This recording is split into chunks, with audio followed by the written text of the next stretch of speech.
Hereby, I open this academic ceremony in which Priscila Preciado Rojas will defend the academic thesis, Intradialytic Monitoring of Blood Pressure, Oxygen Saturation and Relative Blood Volume Relation with Outcomes.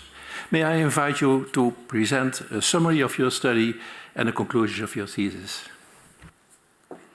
Dear Prorector, dear members of the Corona, dear family and friends and people online, friends and colleagues online, thank you for being here. And I'm here to present my summary of my research titled Intradialytic Monitoring of Blood Pressure, Oxygen Saturation, and Relative Blood Volume and their Relationship with Outcomes. We all know that chronic kidney disease is a worldwide problem, and currently around 4 million people are receiving a form of kidney replacement therapy. This number is estimated to increase significantly, with projection estimating over 5 million people by the year 2030. Kidney replacement therapy form varies across regions and countries, but overall, hemodialysis remains the most common form. Dialysis patients face a hard reality, and this is because mortality remains significantly high among this population.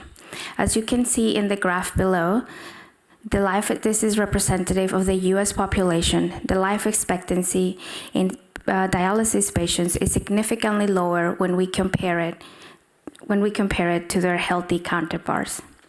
And this is more prominent at early ages of life, as seen on the left side. Cardiovascular disease represents the leading cause of mortality among this population. So we know that hemodialysis is a life-saving therapy, but it is important to recognize that the treatment itself has a dark side.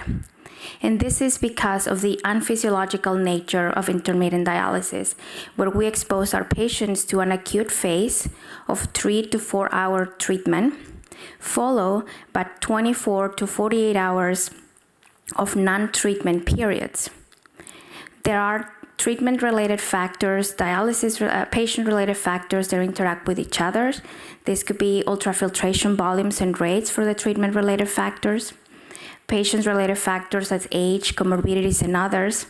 And this interaction will lead to These interactions will lead to clinical, physiological, and pathophysiological responses that might result in systemic circulatory stress during treatment that will have an effect and will have end organ damage that will increase the morbidity and mortality and affecting outcomes in this population. So for my work, we focus on specific interactions, parameters that we can use to monitor these responses, and how explore how this relate to outcomes in this population. So when we talk about monitoring during dialysis, this is done routinely, but the measurements that would routinely measure during clinic, that could be blood pressure and heart rate, only provide a small window into what's happening in patients' hemodynamic status. Now we have the technology that allows us to have real-time, not invasive, continuous monitoring of additional advanced parameters that will allow us for a better understanding of what's happening in treatment. So the CRIT-line technology is one of these devices that allows for extra determined parameters at a rate of 9,000 per minute. So as seen, this is a CRIT-line monitor that can be integrated into the dialysis machine, and the clip is a clip sensor that attaches to the blood chamber in the extracorporeal circuit. And with this, we can measure hematocrit and oxygen saturation depending on the vascular access of the patient. So for this work, we focus on blood pressure that is routinely measured, and additional parameters via the use of the CRIT-line, relative blood volume, central venous oxygen saturation, and arterial oxygen saturation. And this is two examples. In patients with an IV fistula or a graft, we can measure arterial oxygen saturation, and those with a central venous catheter as a vascular access, we can access and measure central venous oxygen saturation. So now I'm going to speak a few talking about these parameters and the findings of my research. So for blood pressure, there are different measurements that we can have access in these patients. And as I mentioned, we have the intermittent nature of dialysis. So we can measure intradialytic blood pressure. This could be at home and ambulatory. Or we can have those measurements done during treatment days. And we have peridialytic that can be done pre and post dialysis or before at the end of dialysis. And intradialytic blood pressure measurements, that is at different time points during the treatment itself. For this work, we focus on peridialytic blood pressure, meaning the beginning and the end of dialysis, but also the peridialytic change. That is the difference between the end and the beginning of dialysis. So for that work, we wanted to look at the pre-dialysis systolic blood pressure in combination with its peridialytic change and how this relates to outcomes. So in the graph below, we have a contour plot that allows us to show and see the association of these two parameters combined with all-cause mortality. So think of this, looking at this plot as looking at a topographic map. So in the x-axis, we have the pre-dialysis systolic blood pressure. In the y-axis, we have the peridialytic systolic blood pressure change, where we have the positive numbers, meaning an increase in blood pressure, and the negative, a decrease in blood pressure. And then we have the lines, the contour lines that are indicating the hazard ratio. And this will be like the altitude on the map.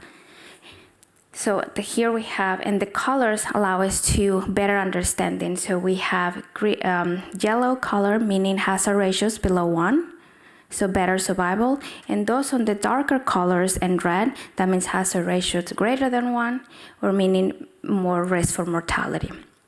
So we were able to identify that the relationship on blood pressure and this periodic change is nonlinear.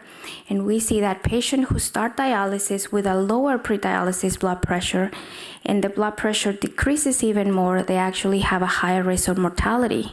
But the same patient, if the blood pressure goes up, we see a benefit in survival for this patient.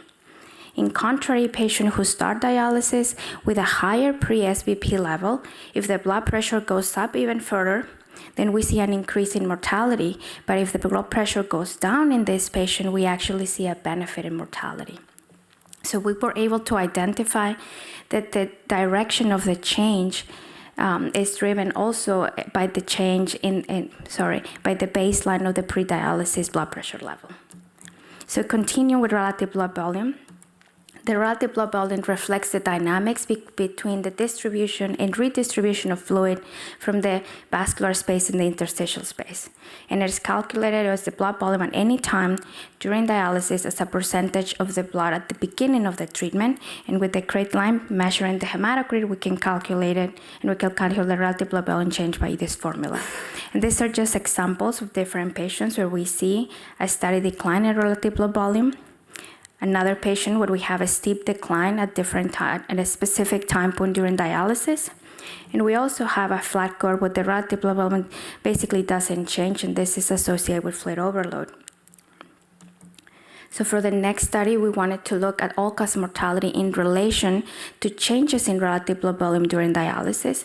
So we wanted to look at a specific time point, so we calculated relative blood volume at a specific time points during treatment, and we were able to identify ranges like in this one. The green graph show us the ranges that are associated with better survival in this population. So we were able to calculate and compute this ranges at different time points that were associated with better survival. So here we have the half-hourly RBB ranges that are associated with lower all-cause mortality in this population. Mainly, and to put it in a simple words, in the patients who, during the first hour, who have a relative blood volume between 97 and 95 do better than those who have greater or lower relative blood volume. And then we do the same thing every half hour, and we can compute this every half hour, every 15 minutes, every hour, depending on how we want to look at it.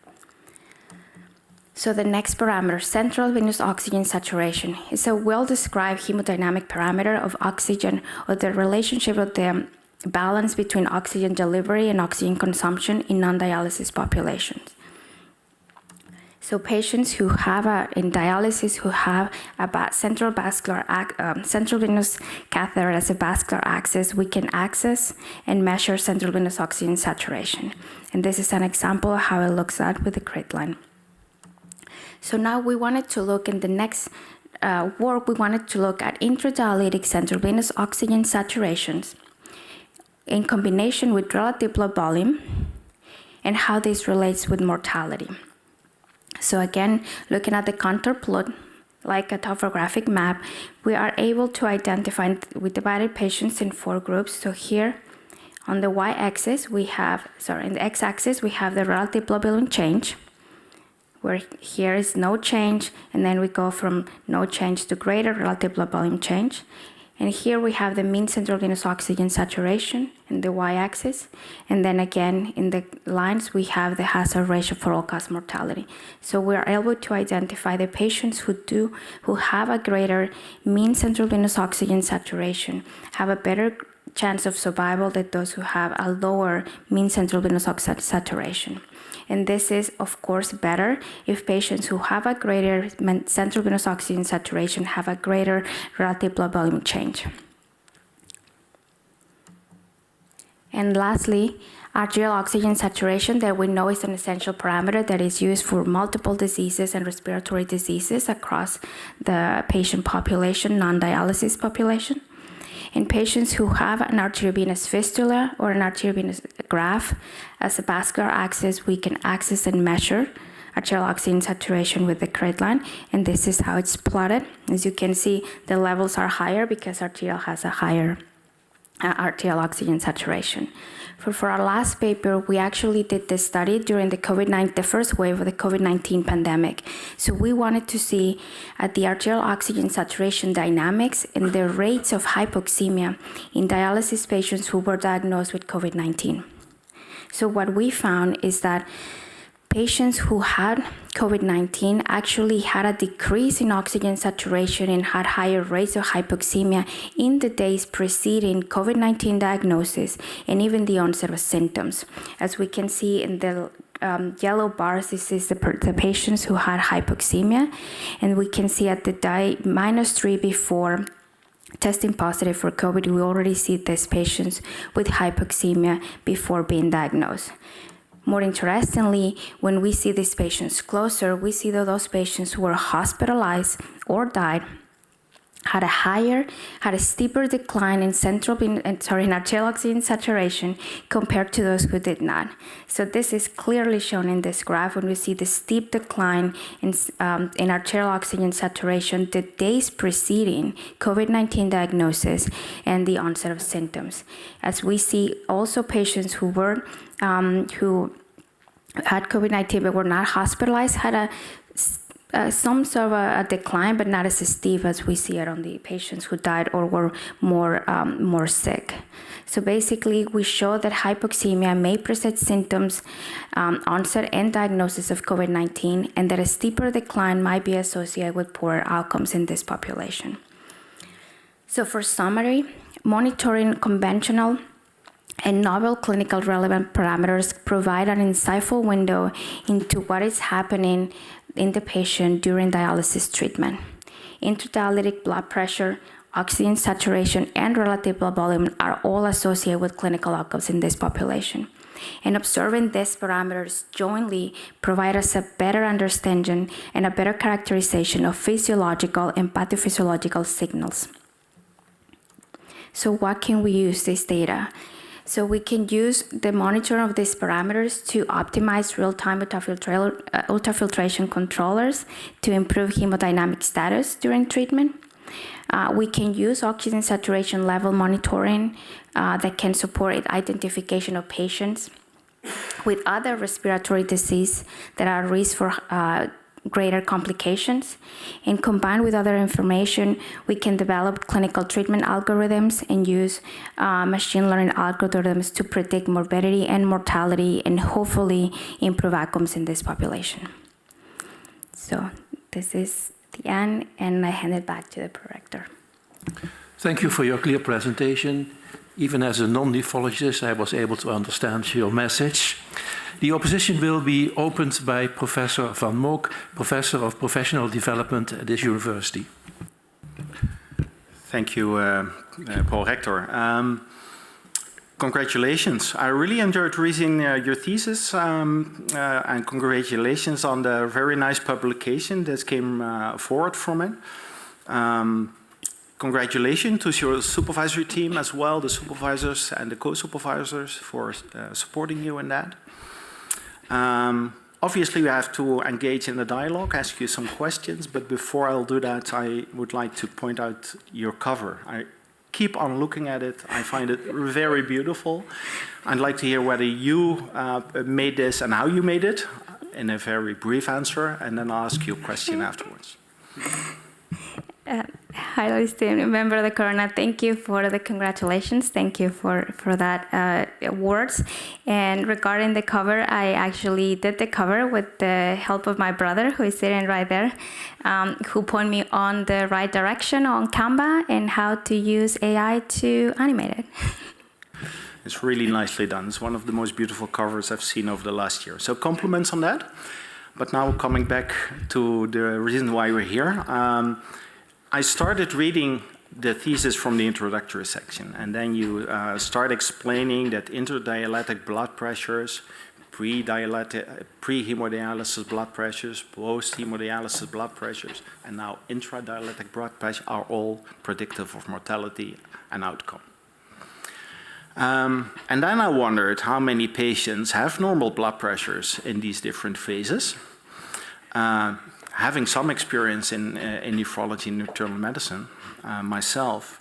So my question would be, are we not studying a phenomena and trying to find a solution for a non-solvable issue, namely the disconnect between the ultrafiltration rate on the one hand, knowing that all these dialysis patients overfill interdialytically, and the refilling rate of the intravascular space in the interstitium on the other hand. So are we not studying pathophysiology in hemodialysis patients, whereas we should actually look at other means of removal fluids, let's say for over a longer period of time? Thank you for that incredibly amazing question. I think, because I think as a nephrologist and someone who works in dialysis and someone who presented in blood pressure, it is maybe the key for a lot of the research that we do. There is an ongoing debate, and guidelines recently changed. Actually, KDIGO guidelines recently changed again on which blood pressure to actually use when looking at dialysis patients. And the issue is because, and I think it's part of what I presented in my work, there is so many integrate factors that are interacting with each other during dialysis and outside of dialysis too, as we see that we have those periods where we have patients who are out of treatment for 48 hours. In a normal patient with a healthy kidney, we have our healthy functioning kidneys doing the work 24/7. We are submitting or exposing these patients to 4-hour treatment where we are trying to balance them out for what we are doing on a 24/7 scenarios. So I think we are getting closer to looking at physiological signal and pathophysiological signals on how to address fluid removal better to maybe have more hemodynamic stability.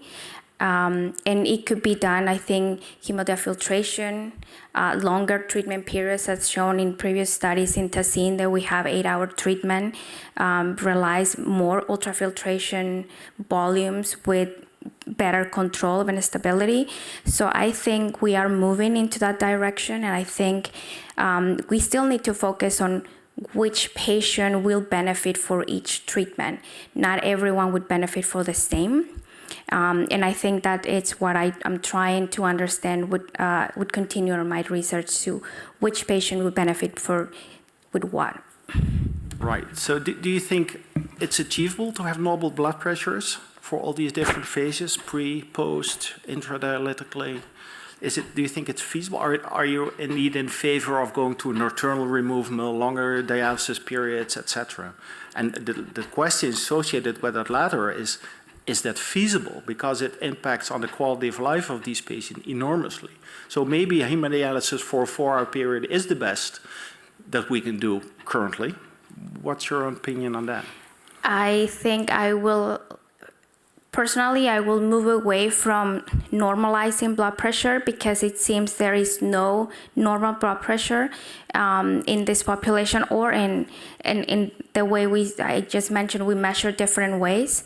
So I think we should move to a more individualized option and see for that specific patient what blood pressure post-dialytic will be beneficial for you and how ambulatory you might control, and then move the factors that we can, blood pressure treatment, or like because we have anti-hypertension medication, comorbidities and others, but I will move away from normalizing a single value of blood pressure. So individually tailored medicine. Yeah. Super. I could not agree more. One additional brief question I would like to... Obviously, I'm also an intensivist. I work in an adult ICU. Acknowledging that there are not many very stable hemodialysis patients in these departments, but assuming there are, do you think any of your results, any of the studies you've done are transferable to my context, generalizable to my context? My colleague just alluded to the fact that we've got many centralized institutes, so we measure a lot of the parameters you mentioned in your studies and your thesis. What can I, as an intensivist, do with the results of your study? Brief answer, please. Yeah. Again, thanks for that question. I think they are transferable, and like you just said, hemodialysis patients are not a stable patients. So I think we need to move and see them like they are, and we can learn from intensivists to learn other ways to treat our patients better. So I think they are transferable because we actually measuring a lot of the things that we learn as an internal medicine when we're doing septic shock and others. So I think we can work together, and there are the same things that are measured that can be transferred to your patients. There are non-dialysis patients, and things that you do as an intensivist can be done in my patients. There are dialysis patients. An answer stimulating collaboration is always a good answer. With that, looking at the rector and give back the word to the rector. Thank you for the answers. Thank you. The opposition will be continued by Professor Cano, Emeritus Professor of Medicine at the University of Montpellier in France. Thank you for joining us via the internet. Thank you very much, Priscila, for this nice presentation. I really enjoy your work and research work, because this is really what we are facing every day in this hemodialysis patient.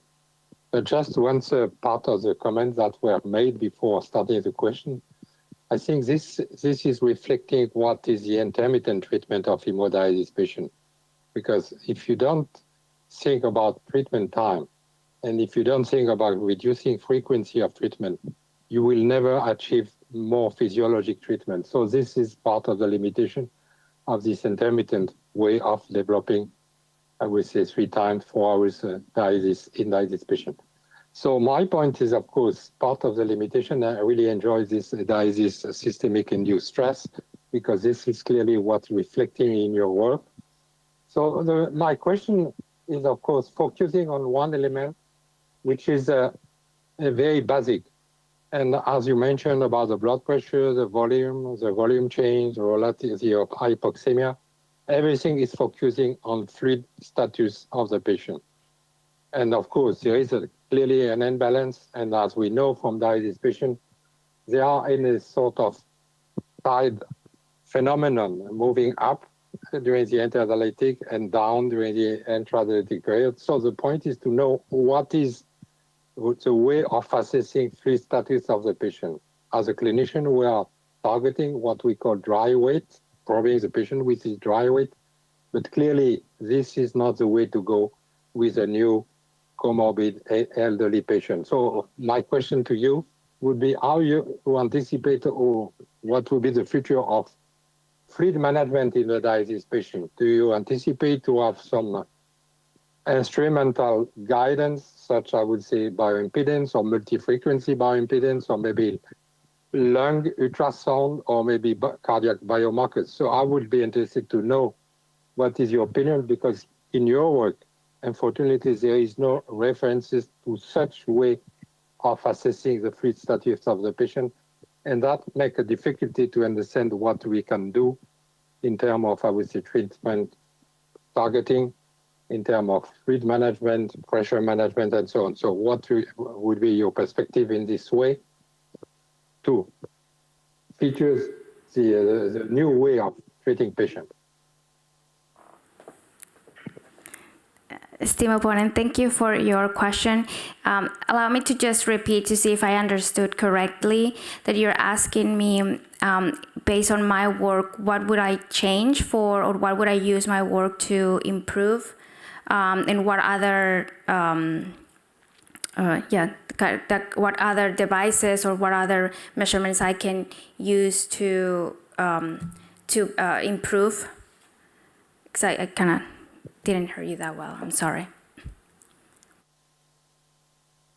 So the point is, of course, do you have any experience, or did you try to get this multi-frequency bioimpedance in a ride during your stay? Because that was part of the works that was collaborating with Ulrich Meusel from the Fresenius group, and I know that it was testing this bioimpedance. So what is your impression? What would be the way of implementing such, I would say, bioimpedance in the future to make sure that at the end we get better information about the fluid status of dialysis patient as a sort of more objective way of assessing fluid status? Okay, thank you for your question. So regarding bioimpedance, yes, we did some, we did some work with bioimpedance at some of the clinics that are right. And the value that bioimpedance has is we have objective, like you just mentioned, we have objective measurements of fluid status among these patients. There are devices like the BBM that is used in Europe that allow us to have bioimpedance done easily done at the clinics. We don't have that at the US, but we do have other ways. There are new devices like the Zika device and other devices that will allow for fluid status overview, maybe pre and post dialysis, that will give us more effective and objectively ways. And I think this can be implemented and should be, maybe not every treatment because it might be costly and cannot be feasible to do it. But I think it's worthwhile to at least do it once a week or once a month to have objective measurements of fluid status. And then that we can use that to target a better fluid volume removal. And with the use of the Critline technology, ensuring that the ultrafiltration rate is good enough so we don't move away from those ranges in an effort to avoid intradialytic morbid events, but knowing that we have objective measurements like bioimpedance in these patients. Yeah, good point. And then the next question, which is linked to the bioimpedance now in Europe, and I know that you don't get this bioimpedance, at least multi-frequency from this BCM, but in Europe there is a controversy between the multi-frequency bioimpedance versus lung ultrasound. And there is some opponent to the multi-frequency bioimpedance and some supporter of this lung ultrasound, and particularly Professor Zoccali, mentioning that, for example, the lung ultrasound loss, in abbreviation, is a little bit more interesting for the dialysis patient because this is reflecting the cardiac functionality and the fluid status of the patient. So do we have any idea in the literature that you review for your works, what will be the best? Because at the end, in the clinical practices, we will not be able to have two devices or two ways of assessing. So we have to make a choice. And what will be, from your perspective, the best tools to make such assessment in dialysis patient? I don't want to say every week or every session, but certainly once a month or every quarterly, at least to get some information on the fluid and the cardiac functionality. So what is your opinion about this lung ultrasound measurement versus bioimpedance? Thank you again for that question. So I think, in my opinion, the BCM could be a good option for the treatment in the US, if I understood your question correctly, for the patients in the US, as we don't currently have it, along with the crate line technology that could be used during every dialysis session to assess fluid status more properly. Yeah, but crate line is reflecting relative blood volume change. So this is one element of the, I would say, the component of the hemodynamic stability. This is not reflecting what the cardiac system is doing. This is why I put this, I would say, finger on this lung ultrasound, which is more reflecting, I would say, cardiac functionality, refilling, and cardiac output. So at the end, maybe we will need to get, I would say, 2 or 3 devices to make a perfect assessment of the hemodynamic stability of the patient. So I was focusing on this lung ultrasound. What is your perception? Did you get any information? Did you read something? Because this is clearly a controversy issue now in Europe. Okay. I think I didn't quite understand the question, and I'm sorry, because No, sorry. No, the point is to see, I don't know, maybe it was not clear from the sound.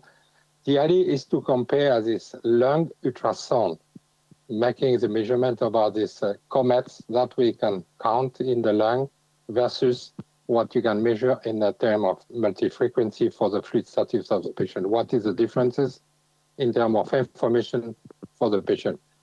It's because clearly the lung ultrasound is reflecting more the cardiac functionality and not only the fluid status of the patient. So I don't know if it's clearer now.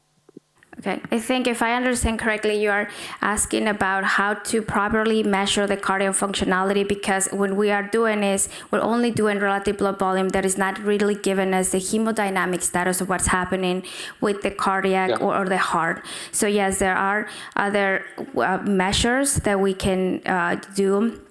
And we have a cardiac MRI that can be done, and we have other measurements that are not feasible to do on a routinely basis. I think there are other options that we have more available at the point of care, like lung or POCUS, that is ultrasound, cardiac ultrasound, that can be implemented to be used during dialysis, that can help us to have a better understanding of what is actually happening to the heart during dialysis. So yes, I think we need to implement in the use of technology to have access to real measurements of, in this case, cardiac output or the pressure and how the heart is moving during dialysis, as long as more objective measurements like lung ultrasound as well, to see the fluid status.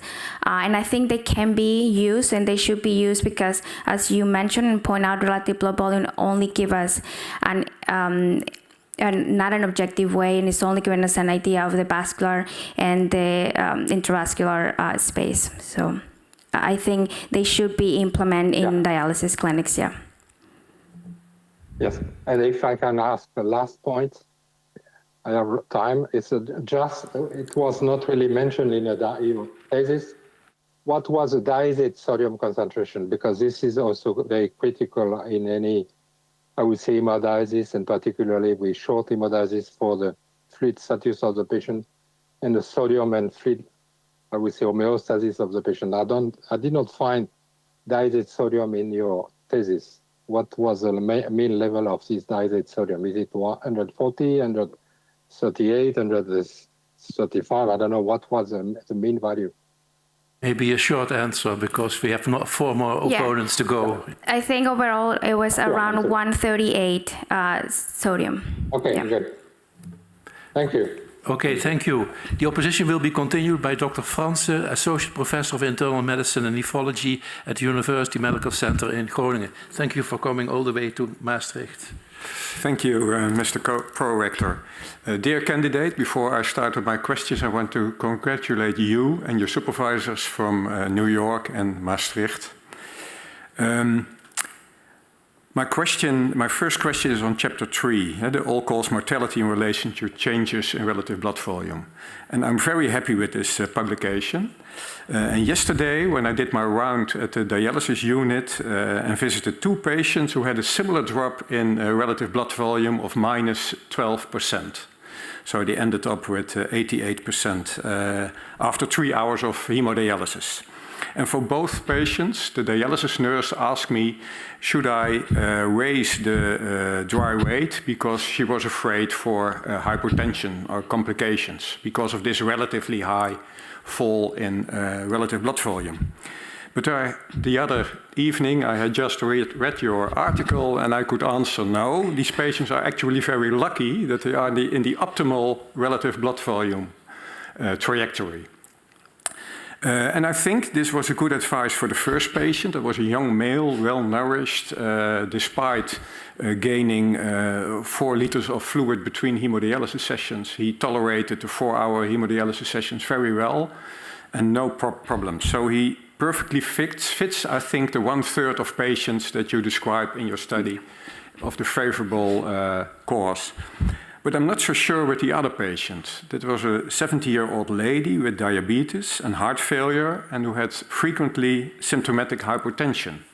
So my question to you is, can you advise me on what to do with this lady? Should I say, should I congratulate her, you are in the optimal relative blood volume course, or should I change something in the dialysis prescription? Esteemed opponent, thank you for that question, and thank you. I really enjoy questions of actual patients as a clinician, and it's really good to hear that the relative blood volume levels are being used at the clinic. So I think for your first patient, I think that's great that they're doing great, and I think it's normal sometimes for the dialysis staff to get a little scared about what's happening, and their first reaction is to do something and maybe put back some fluid, and then the relative blood volume will go up. And but I think we can surely say it's okay if the patient is feeling okay. If the patient has no symptoms, then we're okay. For the second patient, I think that it's a more complex question because one thing, and we did that in our studies, we cannot assume and we cannot pretend that every dialysis treatment, all the patients are going to be on those ranges. So we need to understand we're coming from patients who have a lot of comorbidities. In this case, your 70-year-old patient. It could be more frail, have a probably poor cardiac reserve, so maybe more prone to symptomatic hypertension as you already have. So we can maybe on a more staggered way to approach these patients to try to tailor to those relative blood volume ranges, but maybe in a more slowly way, not to have it fit absolutely every range during every treatment, but maybe trying to do it slowly and see if we can advance and say, let's try and increase the ultrafiltration rate or the volume. Or the treatment time in this case will be, I will increase the treatment time to have a little bit more leeway for this patient, and that will give us more stability in having those ranges, and maybe won't hit the first hour or the first half hour, the second half hour, but it will hit the last one because we did it in a more calm and stagger way. And I think if they don't do it the first time, we can get it on the second dialysis session, the third dialysis session, on the fourth dialysis session, where we allow for that kind of hemodynamic stability to stay. Thank you for this advice. I agree, and I take it over. But that also brings the difference between the 2 patients, makes it also clear that you have to individualize. And I think in your study, could it be that a group of patients with the optimal blood volume course, the green course, is enriched with those patients that have the best cardiovascular compensatory mechanisms? So in fact, what you studied is the patients who can tolerate that blood volume and thus have a better cardiovascular system and live longer, and not so much the effect of the volume removal itself. Thank you for that question. I think it could be a combination of both because, as you just mentioned, that your first patient, you just said that your staff wanted to do something because it was a little scared. So in that particularly study, 2/3 of the patients were actually above the relative blood volume ranges. So they were up, like above. So they had really low volumes and changes in relative blood volume. And this could be one because maybe they're more frail and they are more critically ill patients. But also it might talk about how the clinic work and how maybe because they're older, they have a higher vintage, they might have more comorbidities, the staff, and us as physicians, we might be a little bit more cautious on how we are approaching the ultrafiltration in these cases. Maybe we can be more aggressive, as been shown before with other studies with Sina and others, the DRIP study. So we might still can do that with those patients, but it might also reflects some the way we work around the clinics. Yes, thank you. My last question, do we have time for? I will keep it short. I have personally a conceptual problem with the relative blood volume when you don't know the pre-dialysis hydration status.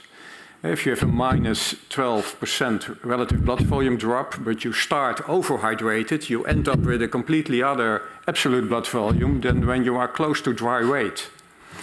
And can you comment on this? And do you agree with this?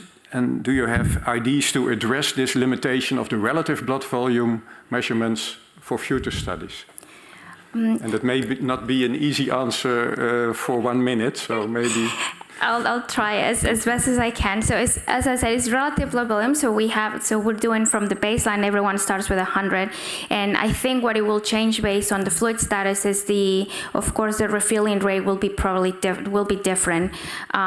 So these are by no means the measurements. And I think the professor cannot really put that into perspective that we're not measuring fluid status. So, but it will give us an idea if we have those flat curves, then we can assume patients are fluid overload from the beginning, and then we might increase here the ultrafiltration in these patients because the refilling rate from the interstitium is so high that the relative blood volume is not moving.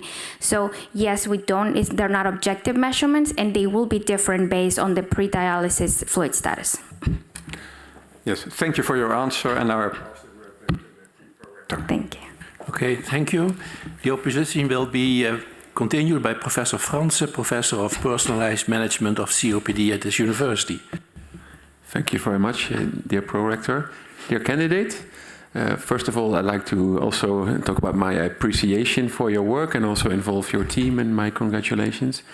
It's very honor for me to be among so many specialists in the field of renal failure. Obviously, I'm not a specialist in that field, and I learned a lot from reading your thesis. But you can understand probably that I'm going to talk about COVID, because that's the chapter that I had most affinity with. And it also brought back a lot of memories, I must say, of this rather difficult time, especially for respiratory medicine across the world. And also the way that you included your COVID-positive patients in chapter 5. And I would like to talk with you about that a little bit. So you included patients, or you screened for patients for COVID in those that had a travel history, had contact with other patients that were COVID positive, or had symptoms of fever. That's right. Now it's 2024, some years later. Do you still, what's your opinion now about that approach that you took? Highly esteemed opponent, thank you for that question, and thank you for your work during COVID pandemic. Not just me. All of our work, but thank you for your work. Yeah, we have back memories, I think we all have. And so we did, so for that particular study and what we were doing during the COVID-19 pandemic for the dialysis clinic, we have a rigorous way of screening patients because of course, the higher comorbidity that these patients have. So we were screening at the dialysis center for all the symptoms that you all know. And this is something that we still do, and then we ask patients how they feel, if they have fever in the last days, And it's something that we continue because it's still part of... So your screening method is still the same? Not the same way, no, not in the same method that we did, because we had highly rigorous way of screening patients at that time. We were doing, we were actually checking for the temperature at the beginning of dialysis. We had a questionnaire for patients and for staff, and everyone was using PPE. In patients who were having symptoms, or they tested positive for COVID, we actually isolated and put it in a specific COVID-19 treatment areas Units, where they. Yeah, the reason that I ask is that I'm a little bit worried that you might have missed a large population of COVID positive patients. Actually, do you agree with that? Yes, I agree with that.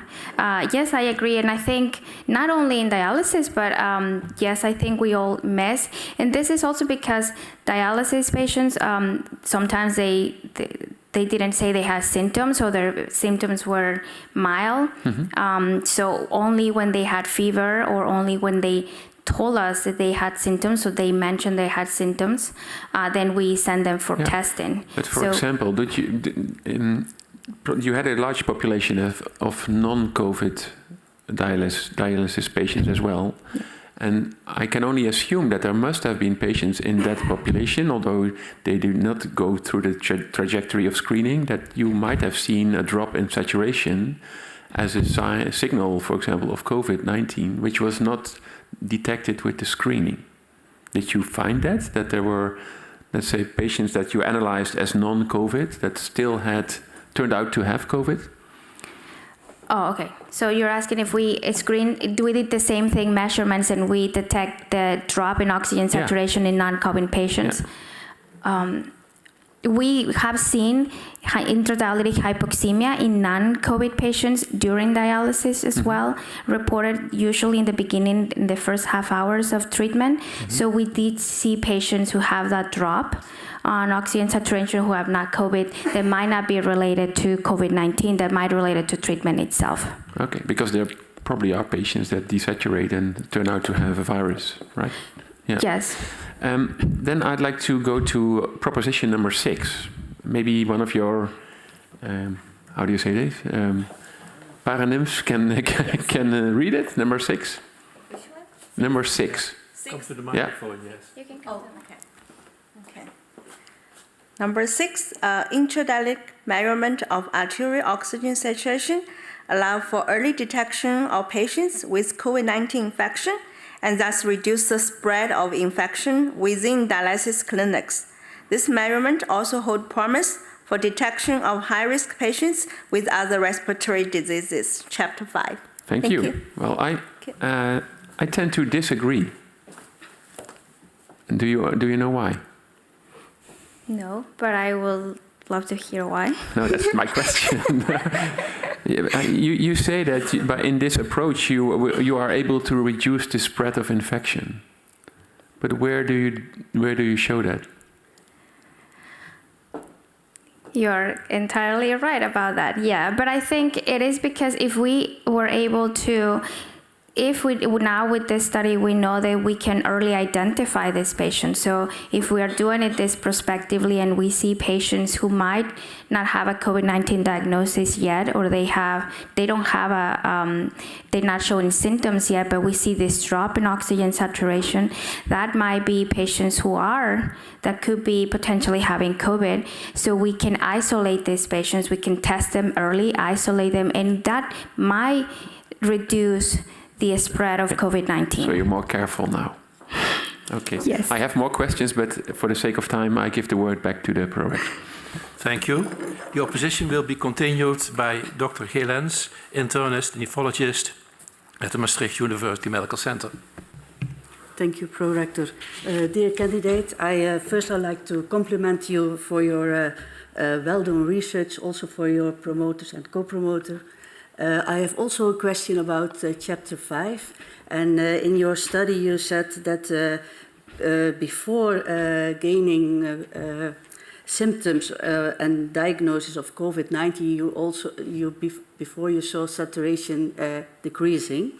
And I ask, is that also the case with influenza or other respiratory viruses, or maybe also with bacterial infection? What do you think? Esteemed opponent, thank you for that question. And the simple answer is yes. I think that could be still holds true for other respiratory diseases. We know that influenza and other respiratory diseases have common pathways like that are related. It can be similar to COVID. So we could have and we could see the same. Probably we could see the same signals in or exacerbations of other respiratory diseases like COPD or others, bacterial pneumonia or other respiratory diseases. I agree. I think that we can use that. Did you already investigate that, or? Not yet, but that is an excellent idea for my next work. And if so, you think you can precede the symptoms? And do you think that you can use that in your daily work at the ward of the diet? Sorry, could you repeat the question? Well, you said, I think it can precede the symptoms of infection. And my question is, can you use that at your daily work, at your daily practice? Thank you for repeating the question. Yes, I think we can, because like I said, these are in dialysis. Like I said, we have this we can do this in a real time, so we can see the signalings at the moment we're walking and doing a clinic round. So we can identify easily if we have this in mind. We can easily identify patients that have a drop in oxygen saturation, and then we can investigate for it in these patients. Thank you for your answer. I go back to the pro-rector. Okay, thank you. The opposition will be continued by Professor Hemmelder, Professor of Internal Medicine and Nephrology at this university.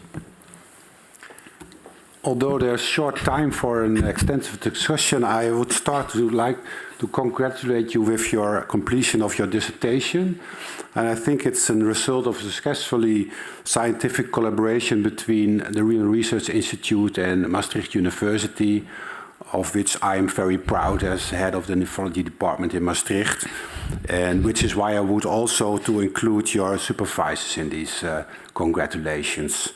And I saw in your curriculum vitae that you are currently working as a senior medical director of nephrology in San Diego, and I had some searching at the website of your company, and I saw that one of your products that you now developing is Sparsetan, and it's a very important innovative treatment for IgE nephropathy. It's another kind of the spectrum of nephrology, but also very interesting.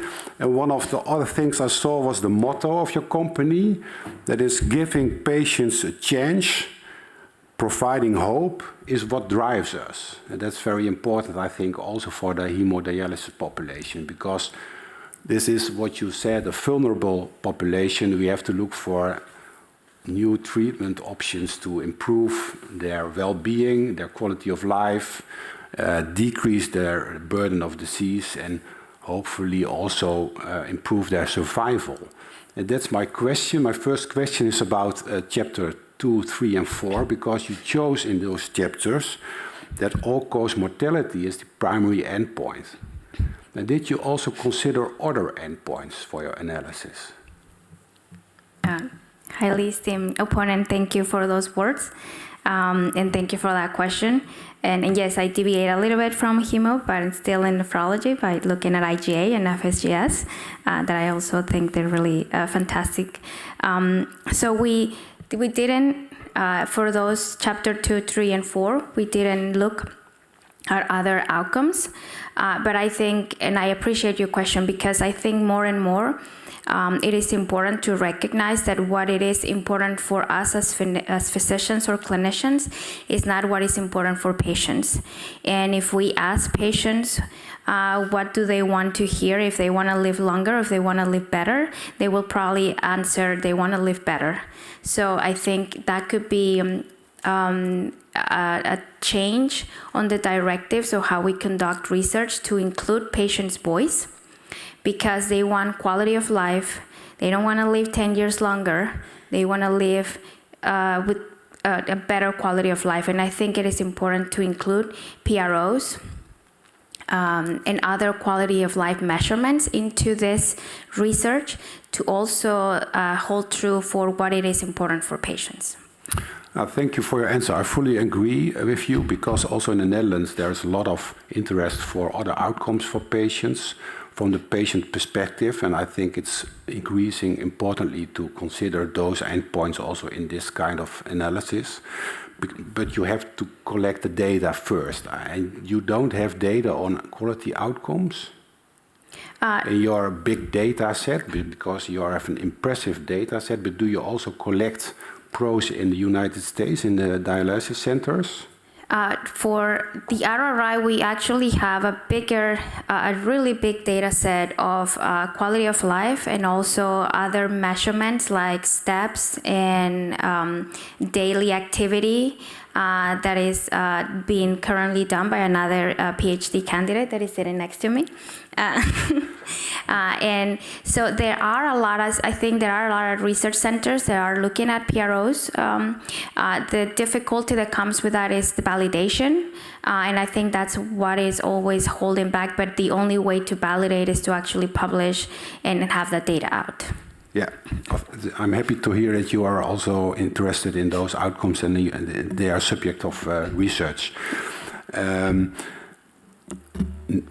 In line with this discussion, did you also consider to look to residual renal function as an outcome in your analysis? Because I was triggered by your thesis that the residual renal function has not a part in your manuscripts. So how is this? Thank you for that great question. We didn't include it in the work because sadly we don't have measurements in the US.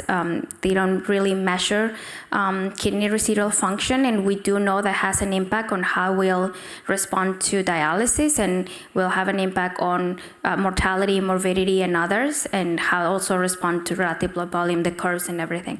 But sadly, we don't have those measurements, but we do account it as a part of our limitations because it will provide a more insightful window into the phenotype of patients, because they are different. Those who have a higher renal residual function will probably do better than those who lost all kidney function.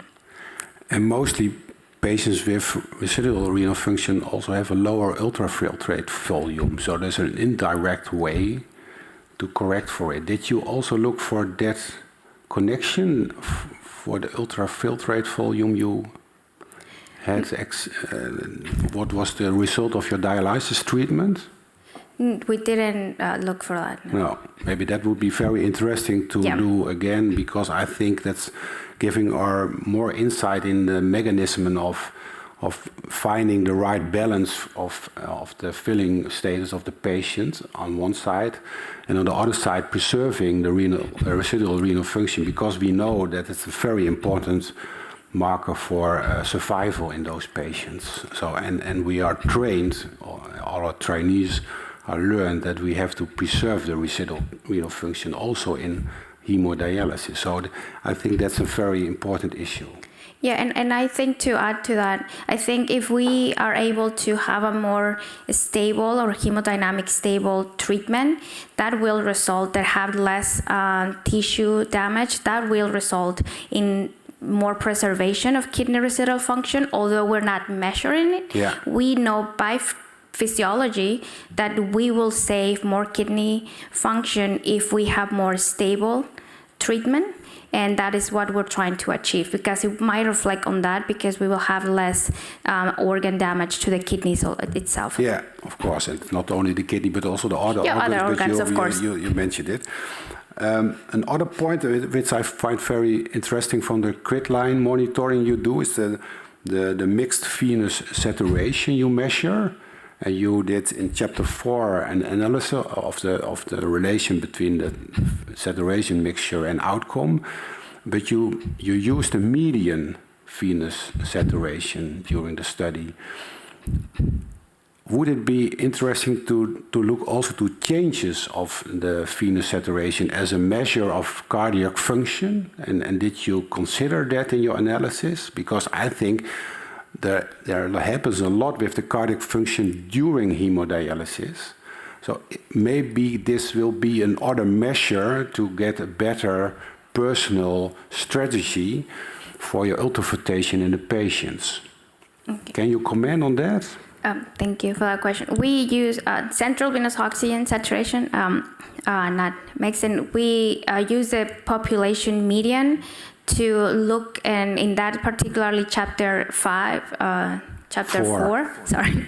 Chapter 4, we actually use the population median to look at the different groups and stratify groups and look at mortality. That's what we... You can stop, but you can also finalize your answer. So I think that we can use other measurements to have a better understanding of physiology. Thank you very much. I'm very happy with your answers. Priscila Preciado Rojas, the time appointed for defending your thesis has passed. The degree committee will now withdraw to discuss the quality of your thesis and your defense. And I request you and your company to wait the results of our deliberations and our return in this room.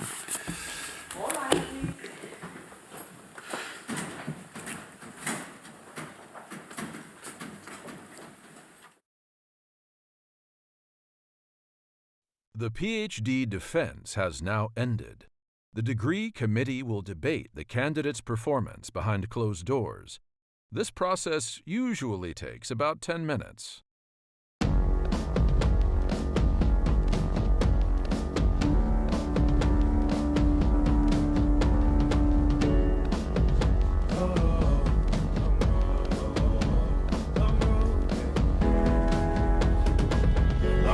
Southside, 10 miles in my rearview mirror. I know what it felt like. My goal's only getting clearer. East side to the west side. No place like home. If it's questions that you've got, go the extra mile and die.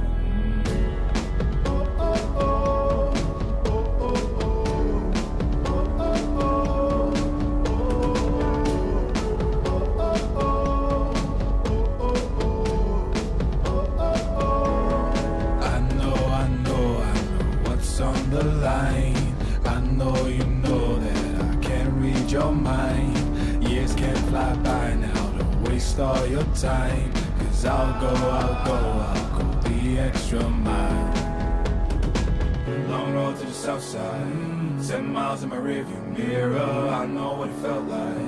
My goal's only getting clearer. East side to the west side. No place like home. If it's questions that you've got, go the extra mile and die. On the dash, got my laces tied. Long road, I don't waste no time. Break rules because fate decides. With the team and we chase the light. I make a move, fall down, shake it off. I hate to lose, bad branch, break it off. No room for negativity, praise and love. Prepare for deep part cause we're taking off. Take the mileage, traveling so far from home. Gathering knowledge, other connections. I put the time in to get everything I ever hoped for. It's a challenge and we all in. It's a better future that we go for. Even though these nights seem long, I know that I am never on my own. Know you won the battle once you've grown.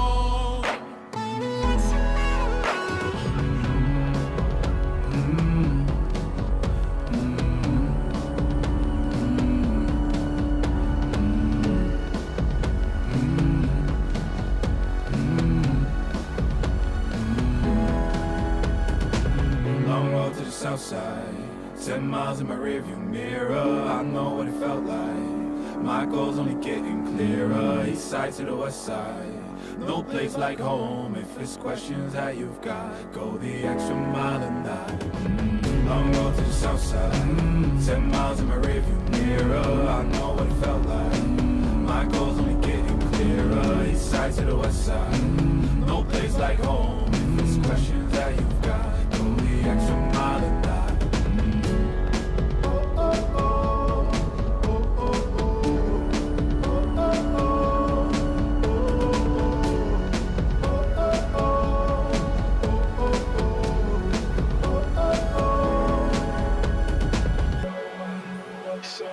line. I know you know that I can't read your mind. Years can't fly by now, don't waste all your time. 'Cause I'll go the extra mile.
Priscila Preciado Rojas, the degree committee here present has assessed the quality of your thesis and the quality of your defense.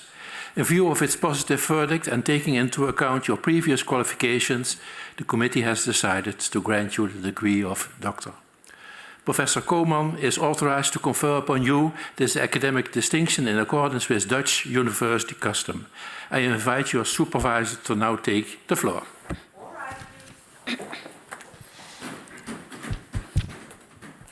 Do you promise to work in accordance with the principles of scientific integrity at all times?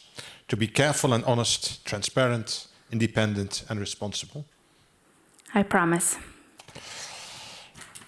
By the authority vested in us by law and in conformity with the decision of the committee here present, I hereby confer upon you, Priscila Preciado Rojas, the degree of doctor and grant you all rights attached by custom and law.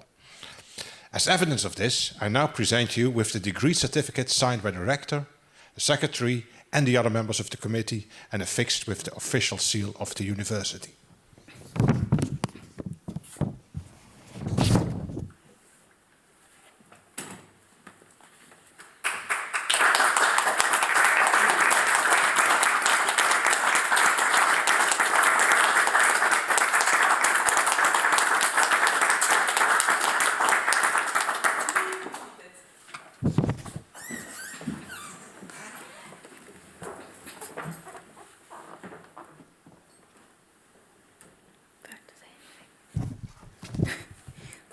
Priscila, I have a great honor to give a laudatio to you. And actually, when I was invited to do this, I had to think back of the days when you joined. No, actually, I have to say I had to think back of the days before she joined, because the interview we had with Priscila was already an act of courage on her end.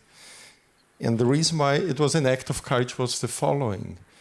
There were it was an interview, you remember, where 5 colleagues from the Renal Research Institute were online. And you were on the other side of the screen. But for whatever reason, the situation was that you could not see us. The lighting was so poor that you only saw our silhouettes, while we saw you. And you managed, and we didn't realize that, and you managed in this really weird situation to remain cool, courageous, answered all questions. It was very clear that we would be delighted to welcome you.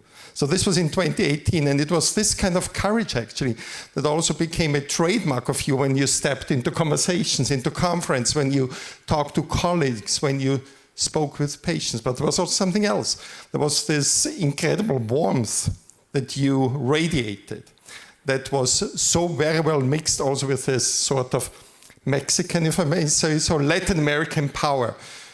A number of people here in the room may remember how you ruled the dancing floor at one of the RI conferences.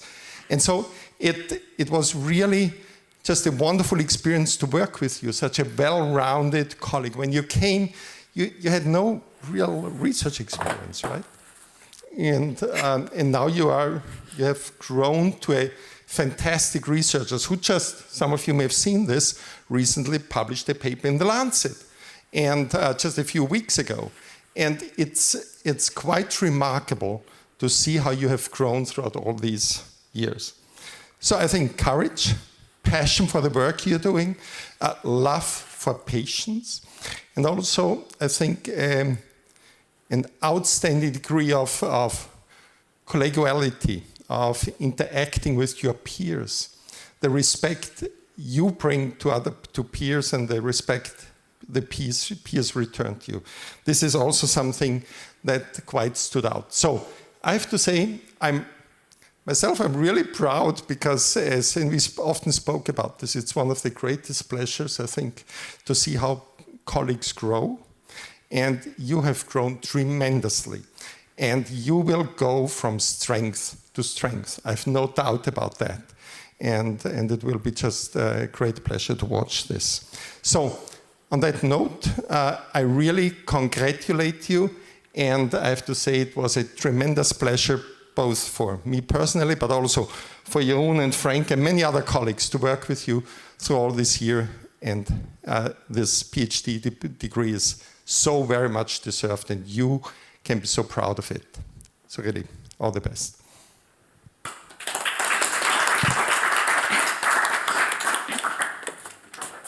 Thank you, dear Dr. Preciado Rojas. Also, on behalf of Maastricht University, I wish to congratulate you, and not only you, but also your family and friends watching from abroad. And I wish you all the best in your future career. Before closing the ceremony, I want to give the floor to Professor Cano for a few words.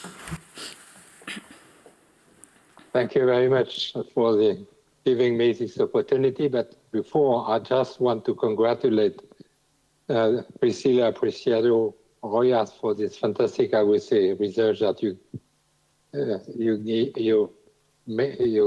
in the RRI under the supervision of Peter Kotanko and all this, I would say, outstanding team from Maastricht. So I just want to congratulate for those works, congratulate for your supervisor, in particular Peter Kotanko, and also to the support that you bring to the patient, because since what you develop in this concept is to improve the care of the patient and to reduce, I would say, mortality and particularly cardiovascular. So I just want to congratulate you again for your nice work, nice defense and thesis, and also wish you all the best for your professional career, but I understand it's already well done, for your family and for, I would say, future life that I was sure would be very bright in the future. So all congratulations and all the best. Thank you. And with this, I close this academic ceremony, and we stay here a little bit to making some pictures, and we meet each other in the after for the reception.